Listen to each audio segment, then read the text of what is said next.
that I am looking at.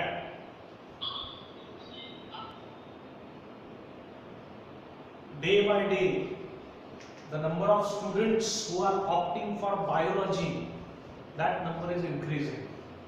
And if we look at the current situation, ये जो suddenly कोविड-19 या corona का जो अटैक शुरू हुआ है इंडिया में as well as all over the world,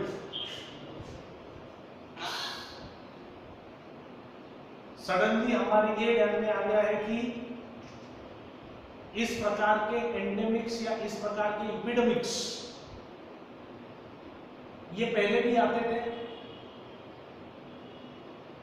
और हम as common people, we as citizens of this country and we as citizens of this world,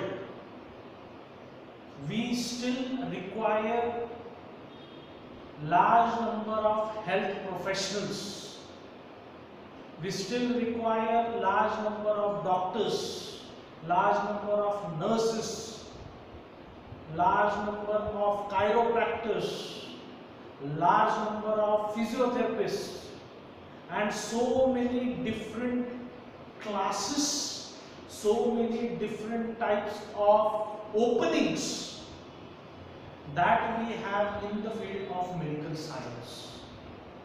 और इसलिए मेरा एक जो परसेप्शन रहा है, मेरा एक जो ऑब्जर्वेशन रहा है कि पिछले 5 साल में suddenly there has been a very large wave, a very large surge in the amount of students who are coming towards standard 11th 12th subject biology, because they are looking ahead, because they want to go towards the field of medicine. It is a respected field, it is a field where we require large amount of doctors. अभी current lockdown में तो हमारे ध्यान में आ गया है कि India को अभी भी अपना हेल्थ सिस्टम कैसे सुधारने की जरूरत है, इंडिया को अभी भी कैसे नंबर ऑफ डॉक्टर्स और अच्छे वेल प्रोफेशनल डॉक्टर्स की कितनी जरूरत है। और ये बात सिर्फ इंडिया की नहीं, ऑल ओवर द वर्ल्ड। और ये बात सिर्फ डॉक्टर्स तक सीमित नहीं है। जैसा मैंने कहा, डॉक्टर तो दिन में 1 बार या 2 बार आकर चेक करके चला जाएगा, बाकी ध्यान जो देना है वो नर्सेस को देना है, बाकी का जो नर्सिंग स्टाफ है उनको देना है, तो वो भी उतने ही वेल क्वालिफाइड रहते हैं। ऑन द कॉन्ट्ररी, मेरे पहचान के एक डॉक्टर है, उनके मुंह से जब मैंने ये सुना तो मुझे बहुत अच्छा लगा। उन्होंने मुझे बताया कि ये नर्सिंग स्टाफ जो है ये रेगुलर अपना काम करते करते इतना अच्छा हो जाता है उनके प्रोफेशन में, उनके काम में, कि after few years a nurse knows things better than a new doctor. कोई नया डॉक्टर जो 3-4 साल से प्रैक्टिस कर रहा है, एज कंपेयर टू दैट ऐसा नर्स, मेल नर्स होगा या फीमेल नर्स होगा, who is working since past 10 years, वो नर्सेस का नॉलेज ये न्यू कमर डॉक्टर से कई गुना ज्यादा है। These all are respected fields। और हम बायोलॉजी की तरफ इसलिए आते हैं क्योंकि biology is the step, biology is the window through which we can go towards the field of medical sciences. मैं जब स्टूडेंट्स की तरफ देखता हूँ, अभी generally had it been any other year, आपका रिजल्ट लगने के बाद आपके कॉलेज के एडमिशन शुरू हो जाते हैं, आपके अलग अलग कोचिंग इंस्टीट्यूट्स के एडमिशन शुरू हो जाते हैं, एंड प्रोबेबली आज हम और आप आमने सामने बैठे होते हैं, I could see your faces. अभी तो I can just read your names, currently multiple names I can see. लेकिन अगर ये कोई रेगुलर साल होता तो आज हम और आप आमने सामने खड़े होते, आमने सामने बैठे हुए होते, और ये हमारा इंटरेक्शन आमने सामने चालू होता। लेकिन एक बात मुझे यहाँ पे आपको यही बतानी है कि when you come into the field of biology, you need to understand that it is not just the field of medicine that is opening towards you or in front of you. There are so many other fields that are opening. Biology की तरफ अगर आप गए तो medicine का field open होना है, biology की वजह से एग्रीकल्चर का फील्ड ओपन हो रहा है। एग्रीकल्चर मैंने पहले बताया आपको, क्योंकि आप ध्यान दीजिए, बाकी सब बंद हो गया, लॉकडाउन में सब बंद कर दिया गया, लेकिन एग्रीकल्चर और एग्रीकल्चरल प्रोडक्ट्स बंद नहीं हुए, दे आर एसेंशियल। मैं कल परसों ही किसी को तो भी बता रहा था, मेरे रिलेटिव्स में एक रिलेटिव है जिनकी बच्ची को स्टैंडर्ड 10th में 2 साल पहले 97% है, 97 यू नो दिस, और पिछले 2 साल say that girl was in contact with me, she was doing her biology thing, and of course उसका first priority medicine है, she wants to become doctor, but at the same time I have also told her, मैं हमेशा सभी students को बताता हूँ कि you should also always have multiple options in front of you। तो मैंने उनको ये भी बता के रखा है कि आप एग्रीकल्चर फील्ड की तरफ भी ध्यान दीजिए, you can very well by taking the proper education you can very well become a renowned scientist in the field of agriculture। Biology से मेडिसिन की तरफ जा रहे हैं, बायोलॉजी से एग्रीकल्चर की तरफ जा रहे हैं, बायोलॉजी से फार्मेसी की तरफ जा रहे हैं। आजकल हम कोरोना के बारे में कम बात कर रहे हैं, आजकल हम कोरोना का वैक्सीन कब आएगा उसके बारे में ज्यादा बात कर रहे हैं। ये वैक्सीन कौन बना रहा है? दुनिया में आज टोटल 23 अलग अलग कंपनीज पूरी दुनिया में इंक्लूडिंग इंडिया, टोटल 23 अलग अलग कंपनीज है, फार्मास्यूटिकल इंडस्ट्रीज, मेडिसिन बनाने वाली इंडस्ट्रीज, दवाइयां बनाने वाली 23 ऐसी इंडस्ट्रीज है कि जो कोविड के अगेंस्ट वैक्सीन बनाने के लिए रेस में है, कंपटीशन में है, they are trying their best, and we hope that AstraZeneca जो है in combination with Oxford University, in combination with Serum Institute of India, we hope that the first vaccine that will get launched, ये बाकी की सब companies तो कभी ना कभी लॉन्च करेंगी, लेकिन the first vaccine that will get launched, it might get launched as early as October, end of November. Let's consider it as our gift for Diwali।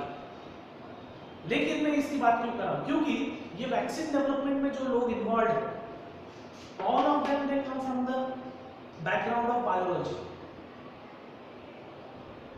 उन्होंने 12th के बाद बायोकेमिस्ट्री की तरफ कुछ लोग गए, कुछ लोग pharmacy, B pharmacy, BSc pharmacy, MSc pharmacy, B pharm, M pharm उसकी तरफ गए। बायोकेमिस्ट्री है, फार्मेसी है, माइक्रोबायोलॉजी है, सेल बायोलॉजी है, बायोटेक्नोलॉजी है, ये देखिए ये कितने सारे फील्ड्स हैं। ये सभी फील्ड्स के लोग एक साथ मिलकर आज ये वैक्सीन डेवलप करने का प्रयास कर रहे हैं, और ये सभी लोग जो है, ये सभी जिनको आज हम हेल्थ वॉरियर्स कह रहे हैं, जिनके नाम से हम ये थाली और ड्रम बजाते बैठे हैं, ये सभी हेल्थ वॉरियर्स जो है, all of them they are coming from the background of biology. मैं आज सुबह एक पेरेंट्स के साथ फोन पे बात कर रहा था, मैं उनके बच्चे के साथ भी बात कर रहा था, आपके जैसा ही जस्ट उसका स्टैंडर्ड 10th पूरा हुआ है और 11th की तरफ अभी बच्चा जा रहा है। थोड़ा इधर उधर का वो पेरेंट के साथ बात करते करते मैंने उनको ये भी बताया कि देखिए बायोलॉजी का और एक फायदा कैसा है कि बीमार को ट्रीट करना, बीमारी डायग्नोस करो, उसका सही ट्रीटमेंट दो, उसका सही मेडिसिन दो, ये सभी काम कौन कर रहे हैं? डॉक्टर्स कर रहे हैं। उन लोगों की देखभाल करने का काम नर्सेस होगा, ये सब स्टाफ कर रहा है, लेकिन पैरेलल सोसाइटी में ये सब तो अस्पताल में चल रहा है, लेकिन on ground in the society, शहर में, जिले में, स्टेट ऑफ महाराष्ट्र में, कंट्री ऑफ इंडिया में और इस वर्ल्ड में इन जनरल अलग अलग रीजन्स में कोरोना फैल कैसे रहा है, इसका स्टडी करने वाले जो लोग रहते हैं, they belong to biology. Field में काम करने वाले डॉक्टर्स नहीं रहते, फील्ड में काम करने वाले जो प्रोफेशनल्स रहते हैं, वो रिसर्च प्रोफेशनल्स रहते हैं, वो साइंटिस्ट लोग रहते हैं, ये एक अलग प्रजाति रहती है, ये एक अलग फील्ड रहता है। उस फील्ड को कहते हैं पब्लिक हेल्थ साइंस, उस फील्ड को कहते हैं, या वो उस फील्ड में जाने के लिए आपको जो कोर्स करना पड़ता है, आपको जो एजुकेशन करना पड़ता है, उसको कहते हैं epidemiology. Course of epidemiology. Epidemiology यानी किसी इपिडेमिक को स्टडी करना। इपिडेमिक यानी क्या, फैलने वाले जो रोग है उनका स्टडी करना कि अरे ये कहाँ से शुरू हुआ, किस वजह से शुरू हुआ।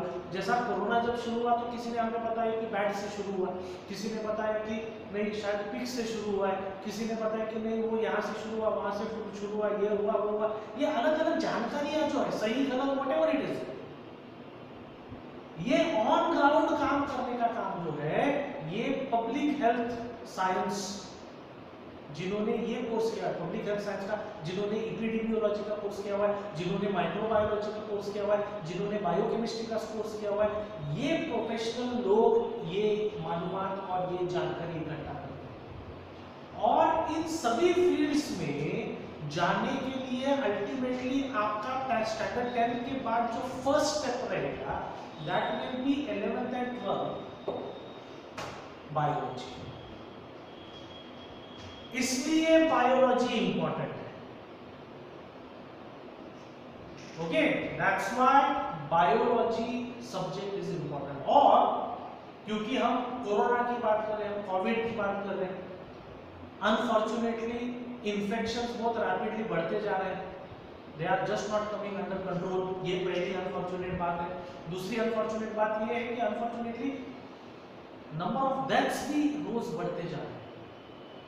ये सब अगर हमें रोकना है तो जो बेसिक आइडिया, बेसिक अंडरस्टैंडिंग हमें जो चाहिए वो हमारे ह्यूमन बॉडी की चाहिए। बेसिक अंडरस्टैंडिंग जो चाहिए वो हमें माइक्रोब्स की चाहिए, उन वायरसेस की चाहिए, उन बैक्टीरिया की चाहिए। ह्यूमन बॉडी काम कैसे करता है, ये वायरसेस काम कैसे करते हैं, ये बैक्टीरिया काम कैसे करते हैं, ये सभी स्टडी हमें स्टैंडर्ड 11th और 12th में अंडर बायोलॉजी ये सभी स्टडी हमारे सिलेबस में। तो आप में से कुछ लोग ऐसे भी होंगे जो आगे सोच रहे होंगे नहीं यार मुझे तो इंजीनियर बनना है, नहीं यार मुझे तो होटल मैनेजमेंट में जाना है, नहीं मुझे तो ये करना है वो करना है, मुझे मेडिसिन की तरफ नहीं जाना है। ठीक है, कोई बात नहीं। मैं कभी किसी स्टूडेंट को नहीं बोलता नहीं मैं बायोलॉजी सिखा रहा हूं तो तुम्हें बायोलॉजी लेना चाहिए। I never tell that to any student any parent. मेरा इतना ही कहना है बायोलॉजी की तरफ हमारा ध्यान रहना चाहिए, क्योंकि कल जाकर अगर मैं डॉक्टर नहीं बना, कल जाकर अगर मैं इंजीनियरिंग साइड में चला गया, पीसीएम ग्रुप लेके मैं इंजीनियरिंग की तरफ भी गया, मैं अगर आईटी की तरफ भी चला गया, मैं अगर आर्किटेक्चर की तरफ भी चला गया, तो भी डिसीजेस से तो पाला पड़ने ही वाला है। कभी ना कभी diabetes, blood pressure, headache, stomach एक, ये प्रॉब्लम्स तो होने ही वाले हैं। ऐसा तो नहीं है कि अगर मैं इंजीनियर हूं तो कोरोना बोलेगा अरे नहीं ये मैथ्स ग्रुप का बंदा है तो इसको इम्पैक्ट नहीं करेंगे, वैसा नहीं। बेसिक बॉडी जो है वो लाइफ, और लाइफ का स्टडी बायोलॉजी करता है। इसलिए मैं तो हमेशा कहता हूं बायोलॉजी ये सब्जेक्ट का नाम ही गलत है। इस सब्जेक्ट को बायोलॉजी नहीं कहना चाहिए, इस सब्जेक्ट को क्या कहना चाहिए, life science. Because under biology we are learning so many things, we are learning at the level of our cells, इसमें सेल बायोलॉजी आता है। We are learning at the level ऑफ डीएनए, आरएनए एंड प्रोटीन्स, ये molecular biology आ जाता है। We are learning about diseases, we are learning about agriculture, we are learning about microorganisms, we are learning about the new technologies that have come with respect to biology. इतनी अलग अलग शाखाएं biology के अंदर आती है, और ये सभी शाखाओं में मेन नॉलेज जो इम्पार्ट किया जाता है वो यही है कि how to help, how to sustain life. इसलिए बायोलॉजी को मैं खुद I prefer to call it as life science. अभी ये बायोलॉजी का जो पार्ट है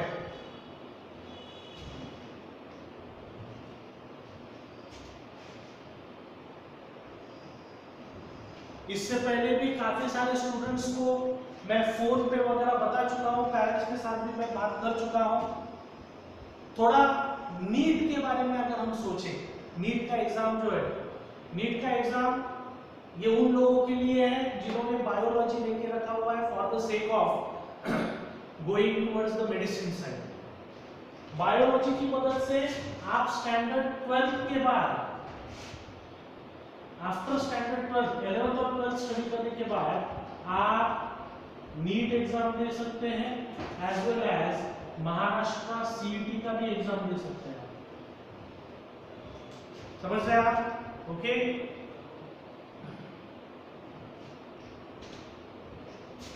ओके, ये दोनों एग्जाम दे सकते हैं आप। अभी नीट का तो आपको पता है कि एमबीबीएस होगा, बीएएमएस होगा, बीएचएमएस होगा, बीडीएस होगा, बीयूएमएस होगा, इवन नर्सिंग होगा, फिजियोथेरेपी होगा। You'll be surprised to know NEET exam के through there are more than 10, 1 2 3 4 5 6 7 8 9 10 total 10 अलग अलग फील्ड्स ओपन होते हैं with the help of NEET examination. NEET exam हर साल मई के month of May first Sunday, ये फिक्स रहता है। ओके, उस साल जो बच्चे स्टैंडर्ड 12th में थे उनका पेपर मार्च में खत्म हो जाता है और मार्च फर्स्ट वीक तक उनका पेपर खत्म होने के बाद मई के फर्स्ट वीक में जो भी पहला संडे आएगा मई के मंथ में तभी ये एग्जाम होता है। ऑफ कोर्स अब तक हुआ नहीं ये साल, you know the reason, corona की वजह से अनफॉर्चुनेटली हुआ नहीं ये साल, हमारे सबके कैलेंडर्स गड़बड़ा गए। लेकिन अदरवाइज ये एग्जाम मई के पहले संडे को फिक्स करता है। ये एग्जाम का स्वरूप कैसा है? ये एग्जाम में फिजिक्स, केमिस्ट्री और बायोलॉजी ये तीनों सब्जेक्ट से रिलेटेड सवाल पूछे जाएंगे।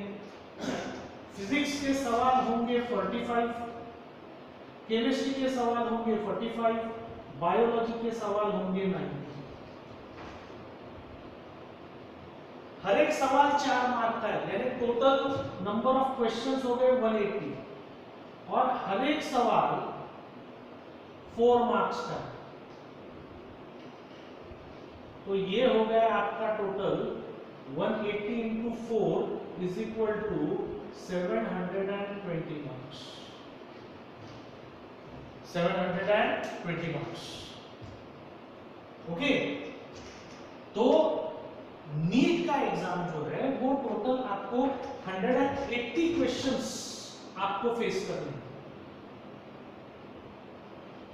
180 questions you have to face, and those 180 questions that you will be facing, those 180 questions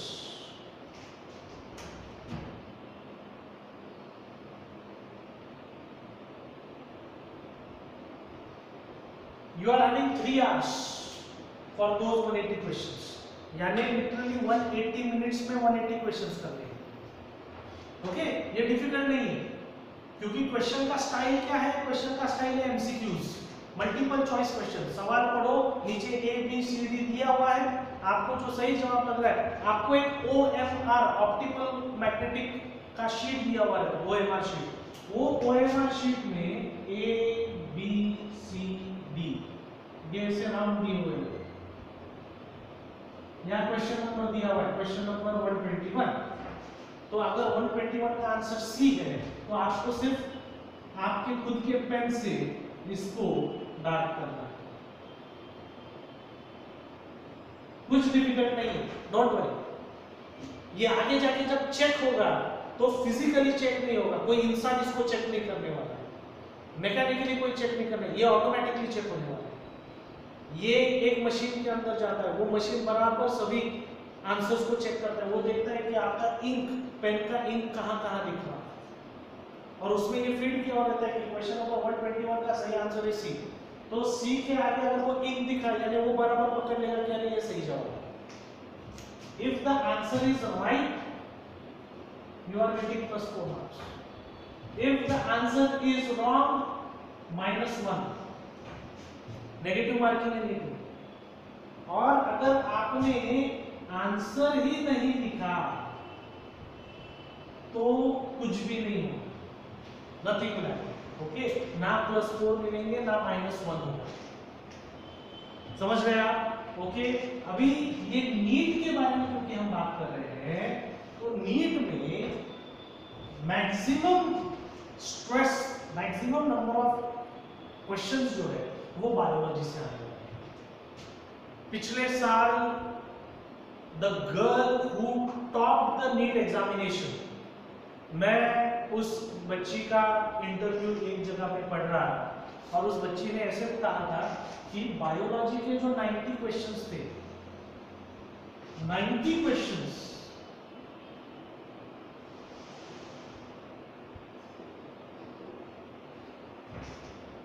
she solved those 90 questions in 42 minutes। समझ गया? Okay, that is the best way of doing this. Technically आपने हर एक subject को एक एक घंटा देना चाहिए। आई बात ध्यान में, मैं पहले स्टूडेंट्स को ऐसे ही बताता था, लेकिन अभी मैं कुछ स्टूडेंट्स को ऐसे बताता हूँ। पेपर आने के बाद देखिए बायोलॉजी ग्रुप की तरफ जो बच्चे आते हैं, नेचुरली जब उनके हाथ में पेपर आता है वो पहले बायोलॉजी का ही पेपर सॉल्व करते हैं। लेकिन क्योंकि बायो में 90 सवाल है, इसलिए हमें 90 मिनट लगाने चाहिए, यानी 1.5 घंटा लगाना चाहिए, ये गलत है। 90 सवालों के लिए 1 घंटा भी नहीं लगता अगर आपने पढ़ाई ठीक से किया होता।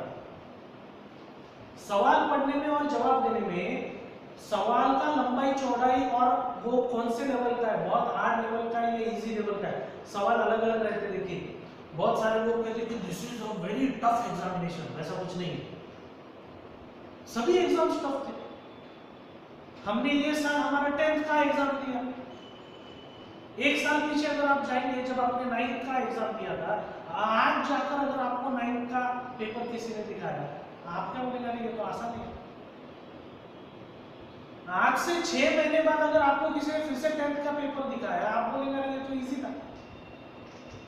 कोई भी एग्जामिनेशन आसान नहीं रहती, कोई भी एग्जामिनेशन मोस्ट डिफिकल्ट नहीं रहती। हमारा एटीट्यूड, हमारा प्रिपरेशन मैटर करता है। जो एग्जाम हमें कल तक डिफिकल्ट लगती थी, वो एग्जाम हमें कल से आसान लगना शुरू हो जाता है। पेपर तो वही है, सिलेबस भी वही है, तो आपका एटीट्यूड कैसे चेंज होगा? It's just about how you are looking at it. So don't worry about it. Technically, when you are solving this, the best thing is solve the biology paper in less than 1 hour. Biology को सबसे कम time लगना चाहिए, उससे थोड़ा सा time ज्यादा chemistry को दीजिए और सबसे ज्यादा टाइम आप फिजिक्स को दीजिए। फिजिक्स में टाइम लगता भी है, डेरिवेशंस वगैरह लगते हैं, काफी सारी चीजें सॉल्व करनी पड़ती है, तो you require time.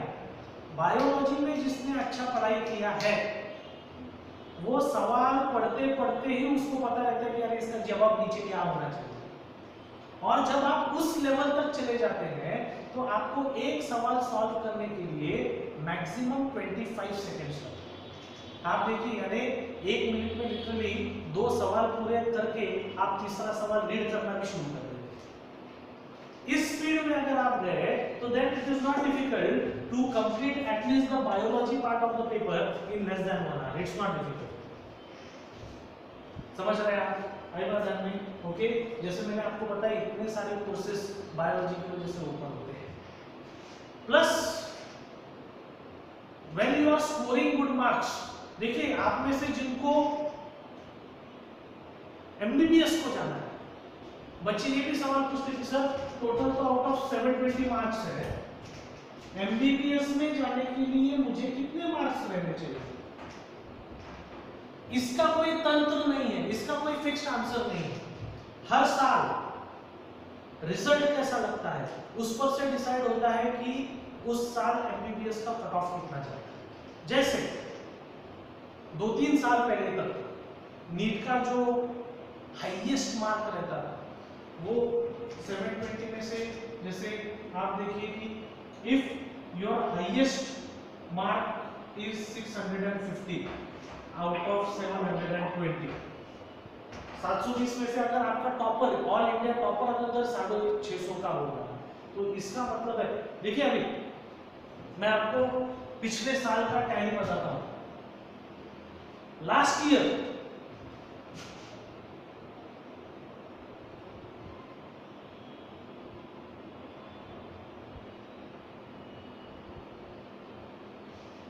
approximately 14,80,000 students last year appeared for NEET examination.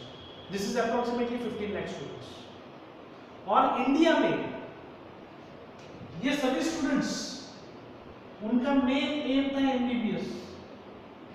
India में एमबीबीएस के टोटल सीट्स approximately 60,000। एग्जैक्टली 60,000 भी नहीं, 60,000 से कम ही, लेकिन अप्रोक्सीमेटली राउंड फिगर करने के लिए मैं आपको दिखा रहा हूँ 60,000। ये रेशियो अगर आप देखेंगे, ये रेशियो हो गया 1:25, यानी एक एमबीबीएस सीट के पीछे 25 लोग बैठे हुए कि हमें ये सीट दे दीजिए। नेचुरली आपका टैली, आपका टोटल स्कोर अच्छा ही चाहिए। पिछले 2-3 सालों तक ये क्या हो रहा था, any person who is scoring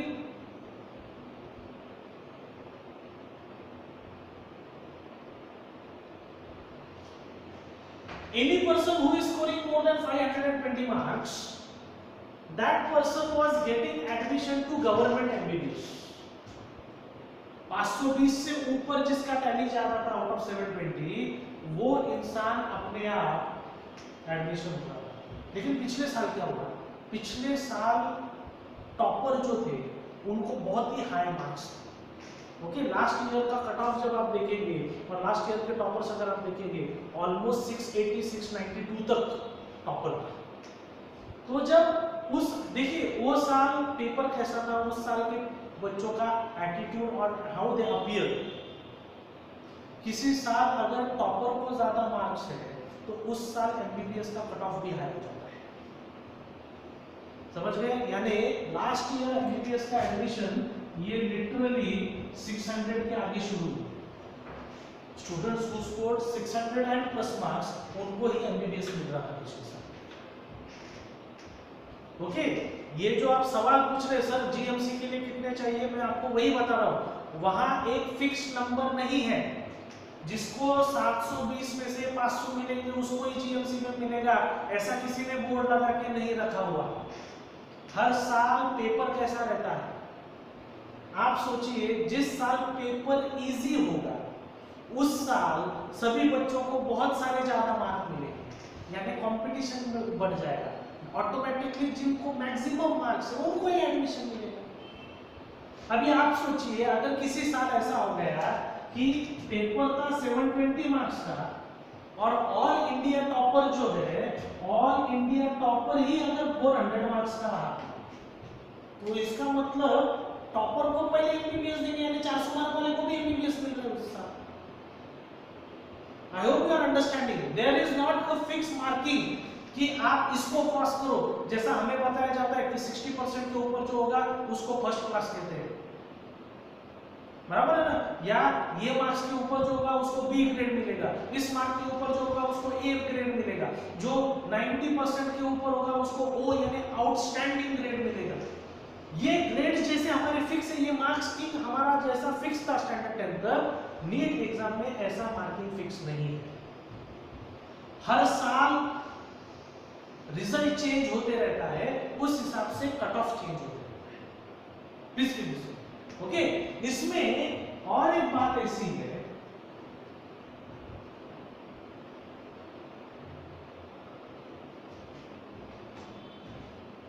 पिछले साल तक नीट एग्जाम देकर आपको किसी भी अच्छे गवर्नमेंट मेडिकल कॉलेज में एडमिशन मिल रहा था, लेकिन one of the top most medical college in India, AIIMS जो है, इनके ये government sponsored top most medical institutes है, All India Institute of medical Sciences AIIMS अपने यहाँ नागपुर में भी है, दिल्ली में भी है, इनके 6-8 अलग अलग कैंपसेस है ऑल ओवर इंडिया।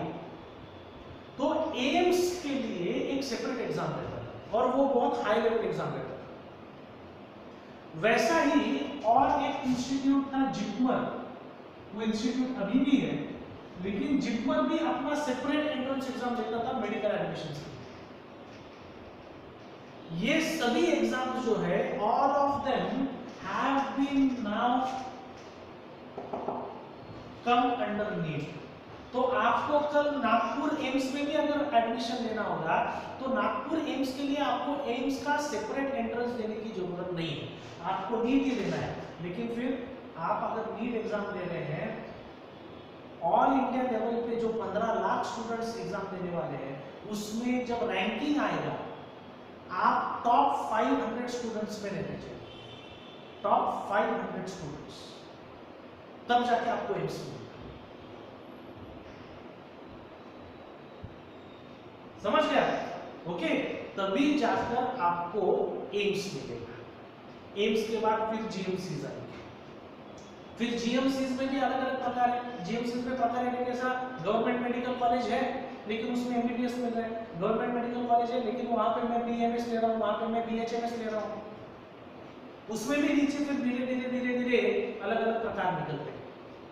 ओके, आज आपको यही पता रहना चाहिए कि 2022 आप नीट एग्जाम कब देने वाले हैं, आज से 2 साल बाद।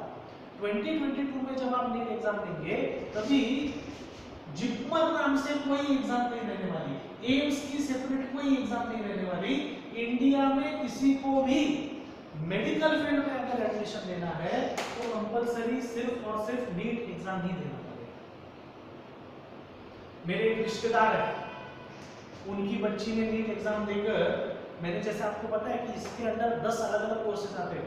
ये बच्ची जो है, मेरे रिश्तेदार की लड़की जो है, उन्होंने एडमिशन लिया, एक कोर्स है जो ऑडियो और स्पीच इंपेयरमेंट से रिलेटेड कोर्स है, BASLP कहते हैं उस कोर्स को।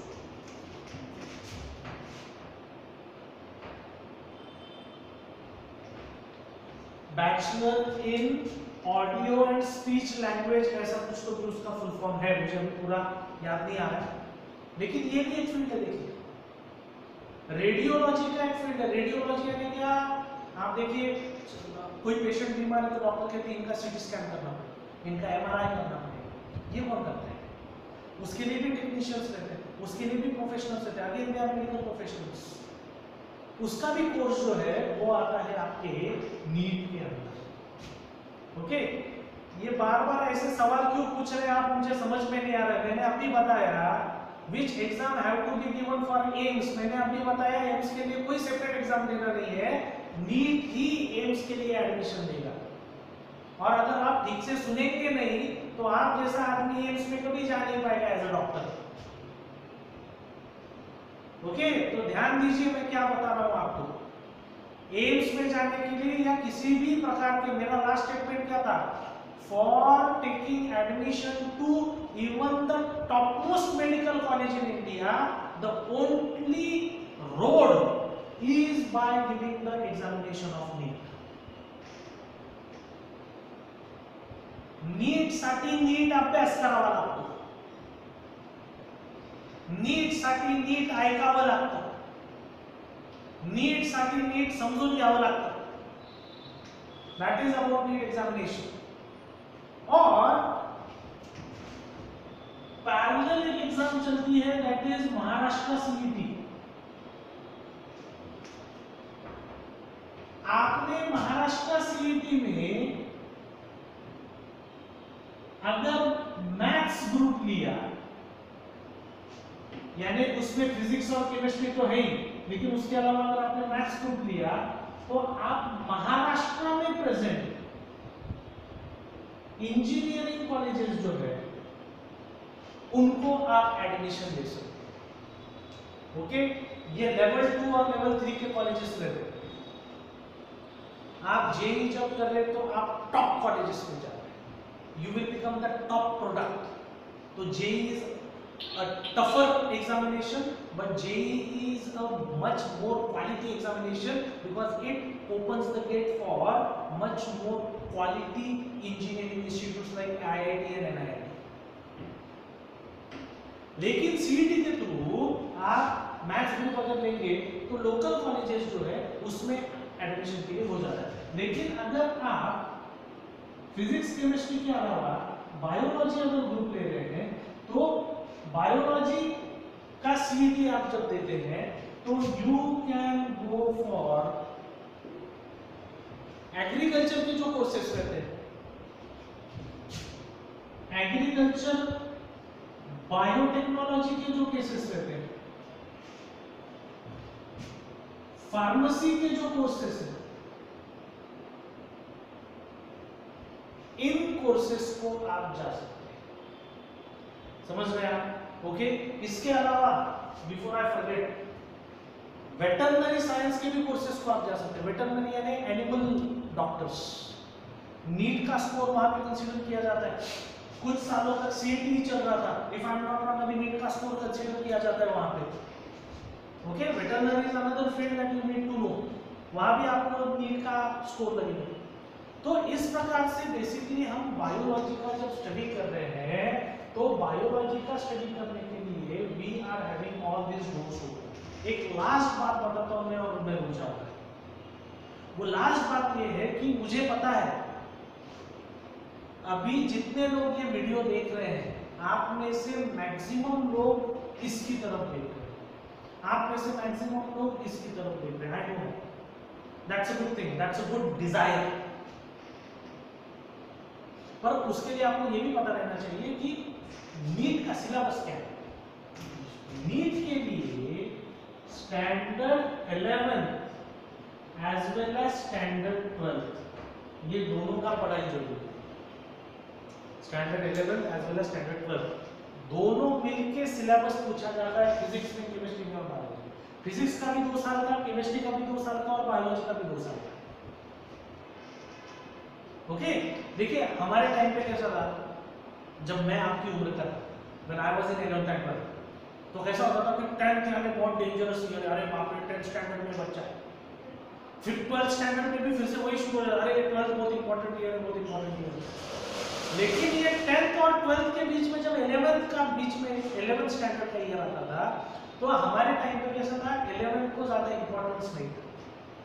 हम कहते थे 11th यानी रेस्ट ईयर है, ये आराम करने का साल है, स्टडी कब करेंगे, 12th में करेंगे। क्योंकि हमारे जमाने में हम जो एंट्रेंस एग्जाम्स देते थे उसमें सिर्फ 12th का ही पूछा जाता था। आज क्या हो गया है, आप नीट दो या सीईटी दो। सीईटी में भी पिछले 2-3 साल में ये चेंज किया उन्होंने। सीईटी पहले कैसा था, सीईटी में पहले सिर्फ स्टैंडर्ड 12th का पूछते थे। अभी पिछले 2 साल में सीईटी में भी स्टैंडर्ड 11th और 12th दोनों के बारे में पूछते हैं, इवन इन सीईटी। तो आप यहां जाओ नहीं तो यहां जाओ, हमें 11th से ही उसकी तरफ ध्यान देना। प्लस मैंने आपको ये और एक बात बताना है, और ये पेरेंट्स को भी पता रहना चाहिए कि नीट में the syllabus that needs to be covered under NEET, that syllabus is the NCERT syllabus, या हम जिसे सीबीएसई का सिलेबस कहते हैं। वैसा महाराष्ट्र सीईटी के लिए जो सिलेबस रहता है स्टैंडर्ड 11th और 12th का, वो रहता है आपका स्टेट बोर्ड का सिलेबस। तो अभी पेरेंट्स कंफ्यूज रहते हैं, बच्चे भी कंफ्यूज रहते हैं, सर मुझे तो नीट एग्जाम देना है लेकिन मेरे पेरेंट्स ने मेरा एडमिशन जहां करा दिया वो कॉलेज सर एनसीईआरटी बेस्ड नहीं है, वो सीबीएसई बेस्ड कॉलेज नहीं है सर, वो स्टेट बोर्ड बेस्ड है सर अभी मेरा कैसा होगा, मुझे नीट एग्जाम में कैसे दे पाऊंगा। कीप दिस इन माइंड, और आप ये आपके पेरेंट्स को भी बता के रखें। इट डजंट मैटर कि आप स्टेट बोर्ड के कॉलेज में हैं कि सीबीएसई के कॉलेज में, क्योंकि 11th और 12th का सिलेबस दोनों का एक जैसा है। ये मैं हमेशा स्टूडेंट्स को बताता रहता हूं। आप सीबीएसई के कॉलेज में जाइए या स्टेट बोर्ड के कॉलेज में जाइए, ब्रेन का स्टडी दोनों तरफ करना ही है, डाइजेस्टिव सिस्टम का स्टडी दोनों तरफ करना ही है, किडनी का स्टडी दोनों तरफ करना ही है, प्लांट किंगडम दोनों तरफ है, एनिमल किंगडम दोनों तरफ है, फोटोसिंथेसिस, रेस्पिरेशन, ब्रीदिंग, ईटिंग वगैरह वगैरह एवरीथिंग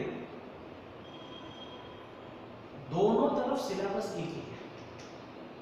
तो आपका अभी स्टैंडर्ड 11 का जब एडमिशन होगा, इट रियली डजंट मैटर कि आप किधर एडमिशन लें, क्योंकि जब आप यहाँ पे नीट के लिए बैठेंगे, हमारा और आपका जब सामना होगा नीट के लिए होगा, तो मैं आपको ऐसे ही सिखाऊंगा कि आप जब स्टेट बोर्ड का पेपर देंगे तो आपको, देखिए मुझे ब्रेन सिखाना है, मैं पहले आपको बेसिक बताऊंगा ब्रेन के बारे में। जो लोग बेसिक सुनेंगे उनको अपना रेगुलर 11th-12th का पेपर देने को आसान हो जाएगा और सीईटी देने को आसान हो जाएगा।